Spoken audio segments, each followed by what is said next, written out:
Hey guys, this is Tom Box, and I am here with the world champion of 2023 Yu-Gi-Oh! Paulie Aronson. Congratulations. Thank you, Tom. How are you feeling? Pretty good. It was a great way to finish a really cool weekend. Really cool weekend indeed.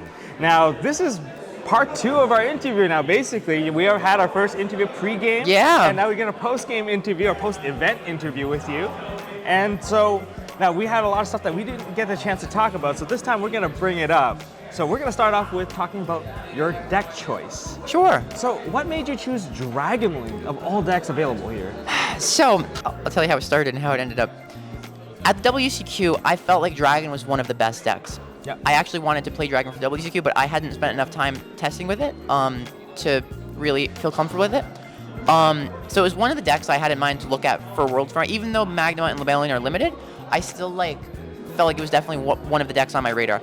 So I started there. I started testing with it a lot. And it ended up being one of the decks I just tested with the most in Worlds format. And I'm a big believer in play the deck that you feel the most comfortable with and that you have the most practice with.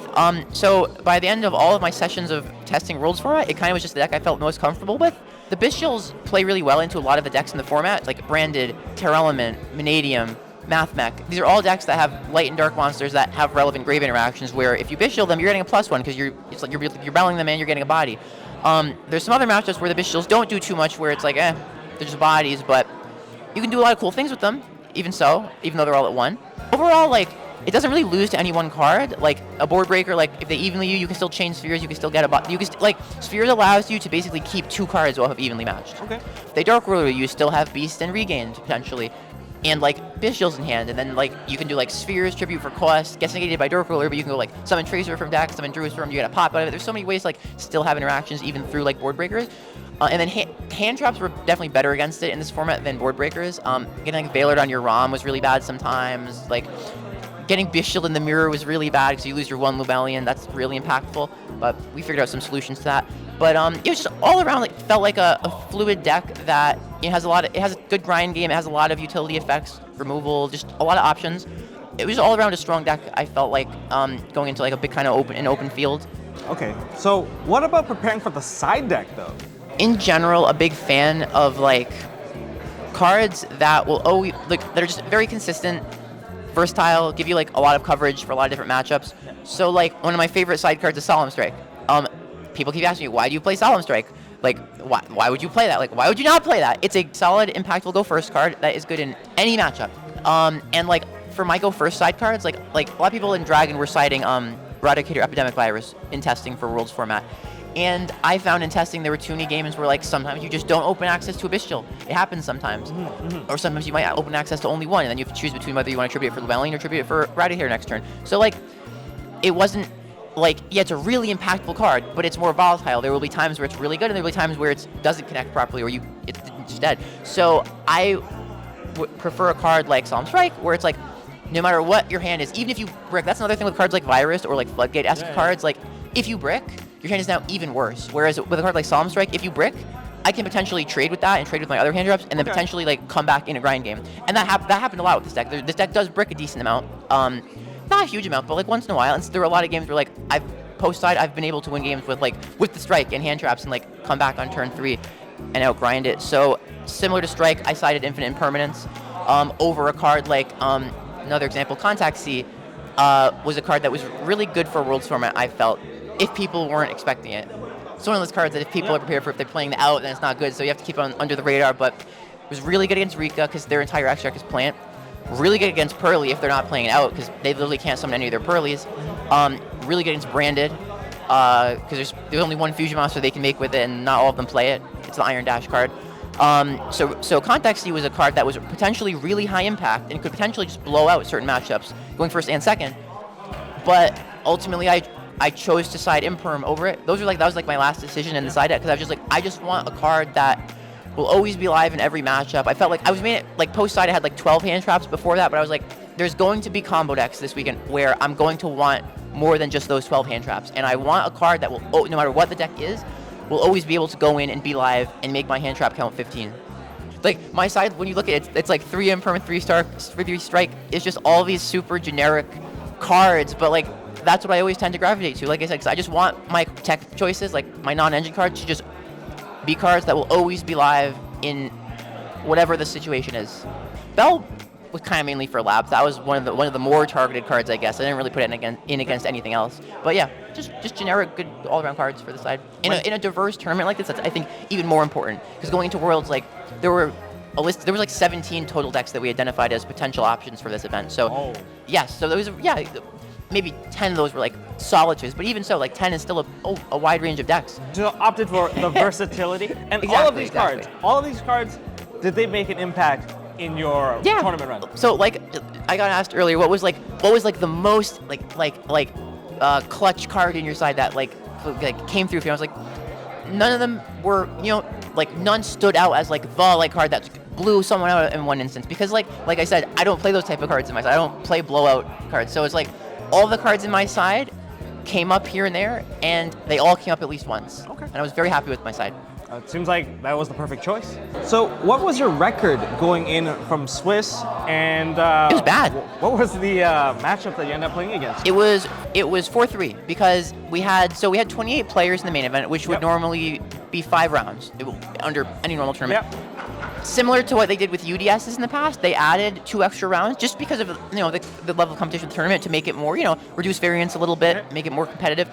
So we had 7 rounds of Swiss, which ended up allowing a lot of like X2s and X3s to get in, more than otherwise would have. Like there were only ended up being, I think, 6 players who had an X2 or higher record.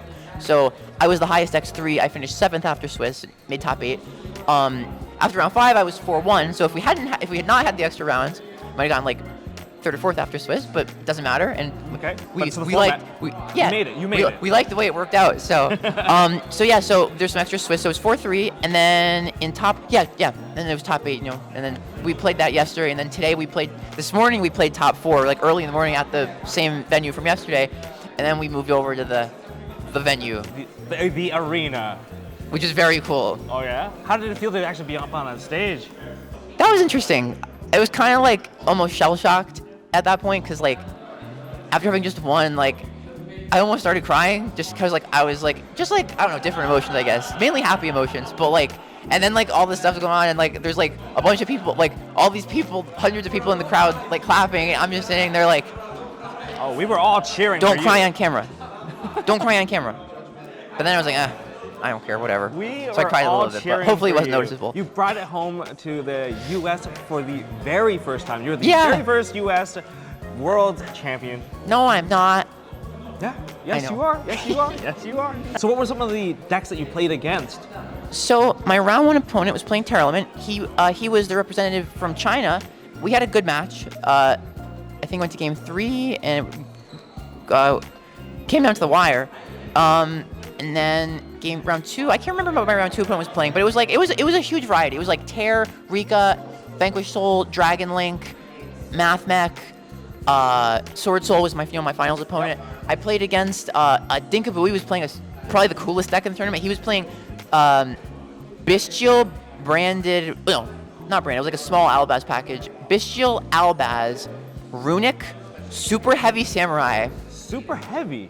Yes. It was Super Heavy Samurai and Runic and Bestials and an Albaz package. Is this 60 cards? It was just like a synchro deck. It was really, no, it was 40. It was 40 on the dot, and apparently he was playing hand traps too, I was told. I'm like, that was so cool. Mini engines deck? Yeah, his deck was just like a synchro deck, because I think Super Heavy is primarily used as like a synchro engine now, and like you just like accept, like acknowledge that after turn 1 you won't be able to use some of your Super Heavy Samurai effects. You're just gonna have spells at that point, but like that's okay, because you just got, it's like a 1-card Excel basically, I think. Baron. So like it was a cool deck. That was a really cool deck. But yeah, a whole bunch of different things. There was a bunch of, apparently a lot of the OG players, at least 3 were playing branded. There were a bunch of Terror players. There was 1 Pearly player, and these were all decks that like I had, except for branded, that I had tested with like in my preparation for World Tournament, and like they were all good decks. There were so many good choices for this event. I think all of the decks had one of their key cards limited to 1, and that just really leveled the playing field, right? A few didn't. So like Rika didn't, Labyrinth didn't, and Exosister didn't. But yeah, most of the others did, and Vanadium didn't. But I think Vanadium was the best deck for the event. but no one played it. Okay. I had it with me. I literally brought 2 decks with me there. I brought Dragonlink, I brought Vanadium, and I really wanted to play the Vanadium deck because like the combo is insane. The ceiling is like you end on like Baron, Dispotter, Harbinger, Appaloosa with 3, like every turn 1. Wow. Every turn 1. Usually at least through 1 hand trap. If they have 2, then you're getting like a smaller board, but like it's still really and like because not that many people are that familiar with it, like a lot of people still don't use their hand traps in the correct spots against it. So like I felt like it would have been a great choice, but like Playtest. I didn't have, and I knew that I had not tested enough with it to really, like I said, you should always play the deck that you know you're confident that you know really well. And so no one ended up playing Vanadium, but you know, all for the best for you. yeah. So for the final match, there were several moments that I thought was very key. So from the very first game, your opening hand was very strong. But how did that end up playing out? Something went wrong. Something went wrong. Yeah. Okay. Yeah. I don't know. No. So, I will admit, definitely like game 1, there were some nerves there, and I missequenced something in my combo. I thought I was gonna end up having one more extender than be able to make Savage in addition to Dispotter. Yeah. There's a lot of lines where you can do that. Some involve like not summoning the Lubellion early and then summoning it at the end by tributing Dispotter, and then you bring back Dispotter off of Regained.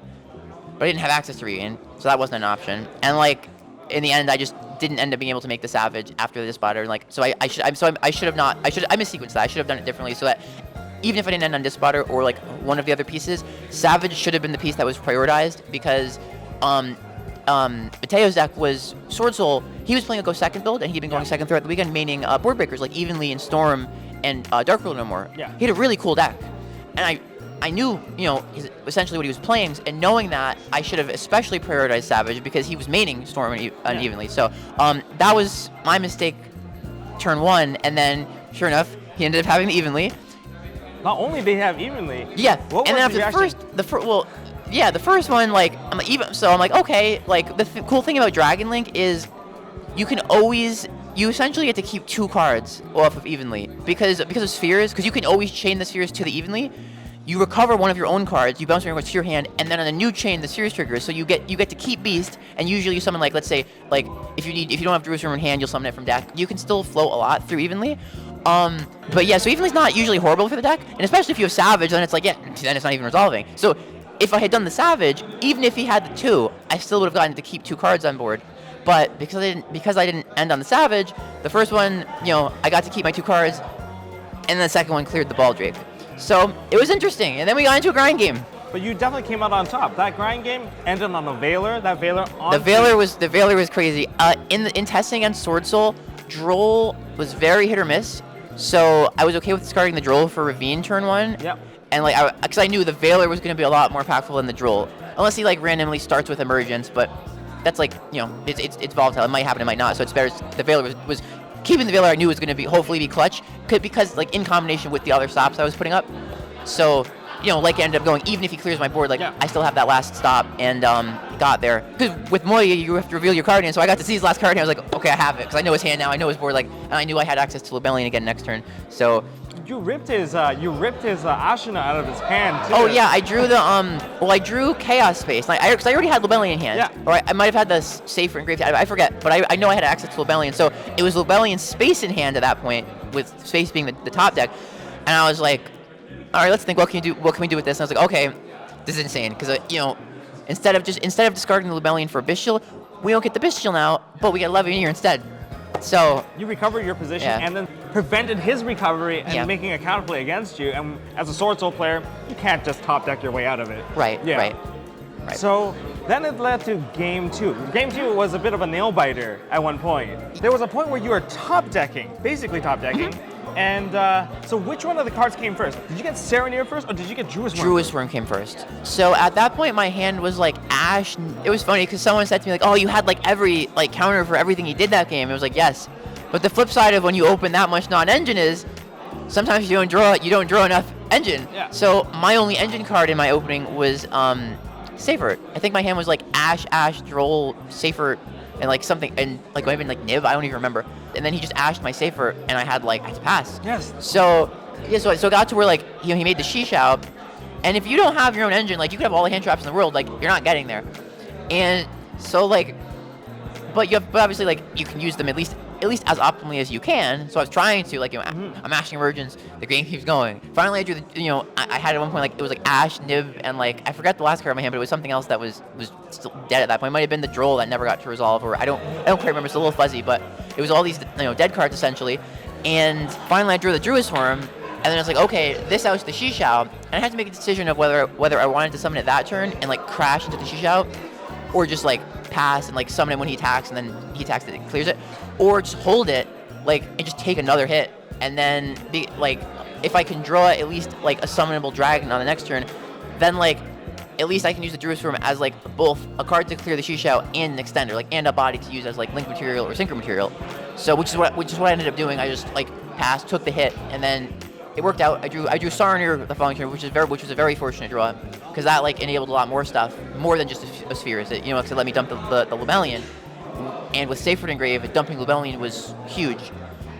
So yeah, so like you guys saw, I was able to summon the Druid's Form, summon the Sarnir, make spheres, out the thing, dump the Lubellion, and then Sacred it back. He didn't. I think the only hand trap he wasn't playing.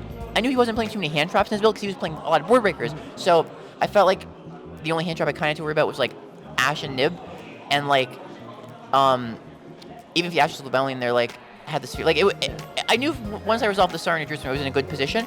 Then once the Safer resolved and the Lubellion resolved, and he didn't Ash, I was like, okay, now I'm in a very good position. So that's a point where you forced I got his. So yeah, so I triggered the search, and then I summoned Lubellion, and then from there I couldn't at first. I summoned Lubellion, and then he was like he said something, and it was very hard for us to hear in the game because we had they had us with headphones with white noise on. So in addition to being mic'd to each other, there was also like white noise going, I guess, to like drown out the commentator or such. So, but it was like the white noise was drowning out like everyone else. So we couldn't really hear each other like we were supposed to be able to. So I had to ask him to repeat himself a couple times, and I think he had to do the same for me. And so like when he said something to Lubellion, I was like, that's summon number 5. Well, my first thought was like, because then the head judge was like he said something as well and pointed to Lubellion. I'm like, wait, did I like already summon Lubellion this turn? Did I like make an illegal play or something? What's going? I'm like, did I do something stupid? I do stupid stuff sometimes. So I'm like, oh, what did I do now? I tripped over the stage on the rehearsal 6 hours ago while we were rehearsing the walk. I tripped over the step on stage. I'm like, always doing dumb stuff. So what do I do now? And then like he's like, no, I'm thinking on the Lubellion. I'm like, oh, phew, okay. And he's like, yeah, thinking. And then I'm like, oh, he's Nib. And then I'm like, if he is Nib, and I know his last card's a Shuna, like if he Nibs here, it's gonna trigger spheres, and I'm gonna be able to do a lot of combos. And if he doesn't Nib here, that means he has Nib a Shuna, and I'm gonna end on at least 2 stops. So I'm gonna at least end on Sphere's Beast, and I'm getting a Magnum Search end phase. So I'm gonna have 3 stops because when I realized he had said thinking on Lubellion, that was the moment I realized I was gonna win the match. Because like someone asked me like, was there a point in the match where like you got excited because you realized like you were gonna win Worlds? And I was like, that was the point. That was the moment. That was the when I realized his last card was Nib. My heart rate did actually go up a little bit. I gotta you get excited and you're like, I'm gonna win. And then the very next thought you should have always is, okay, that doesn't matter. Focus on the game. So so my first thought was like, oh my god, I might win World. And then next thought was, okay, after I activate that, then I activate that, and then yeah, because that's how it did.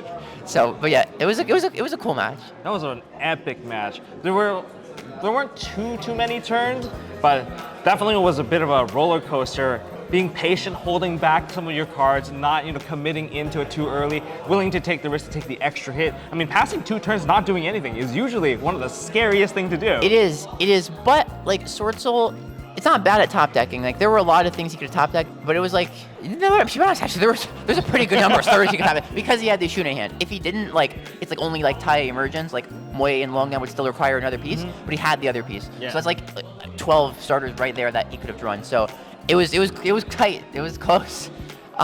It was spooky, but he pulled through at the end. Yeah, it was a really good match. Mateo's a really nice guy. Like we hung out this weekend. He's really cool. He was just like really happy after just to have made it that far. We were hanging out tonight. Like just he told me, I was like, how are you feeling? I was like, how are you feeling? And he was like, I'm feeling good. He was like, I'm feeling good.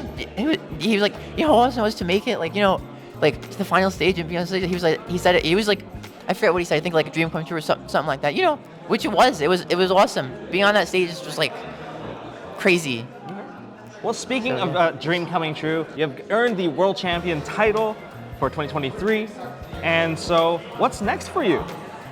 Well, I am gonna retire from Yu-Gi-Oh. Just kidding.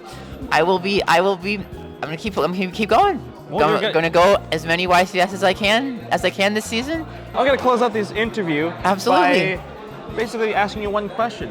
What would you like to tell the duelists out there in the world that aspires to be like you? Two things, completely separate thoughts, but there's two things. I always say practice as much as you can. Don't just theory, right? Your deck, like just. I really am a believer that like practice is testing is really valuable, especially with how complex the modern game has become with like modern card design. So just practice as much as you can, and when you practice, the goal is not to play to win. The goal is to play to learn. So like, there's a lot of players who like, just even when playing casually, like outside of a tournament setting, will like no takebacks, like you're really playing like to win. And like, when you're testing, the goal isn't to win. The goal is to collaborate. Like you and your friend, like you should sit down and like just like if you see like for example, if you see a play that your friend did that like a better play he could have done, like go back and fix it. Like try the other option. Like explore all the lines. Look at all the options you can. Like you're both gonna learn so much more about your deck that way than if you were just like playing against each other like it was a competition. Like play open-handed. You know, try what if this card was this card? Like let's go back, rewind the game state, and let's try that if you had that in hand instead. Like you learn so much that way. And yeah. So practice as much as you can and practice to learn. And then last thought, the separate thought, play with good sportsmanship. I like really try to always encourage players, like they're not your enemy, like they can be your friend. And like I like to play where like I always try to make sure my opponent feels like relaxed and like comfortable and have a good match. Like you don't have to shark. If someone activates something and like nothing happens, they're like actually like yeah, go ahead. I'm not gonna like I let people change their plays if they want, unless like once they've like checked for response, like fifth summon, you're like thinking now obviously you don't let them go back. So I want to like be an example for people. You don't have to shark to win, and you can still play with good sportsmanship, a friendly atmosphere, and still succeed. Well, I think you've proven that this weekend in this milestone event. Well, that's all I got for this one. Again, congratulations. Thank you. Glad to be able to interview you so many times. Yeah, we'll keep doing it. Well, I hope you guys enjoyed, World Championship 2023. And I guess I'll say to all of you, don't forget to hold on to MST.TV, and we'll see you in the next one. Thank you. Thank you.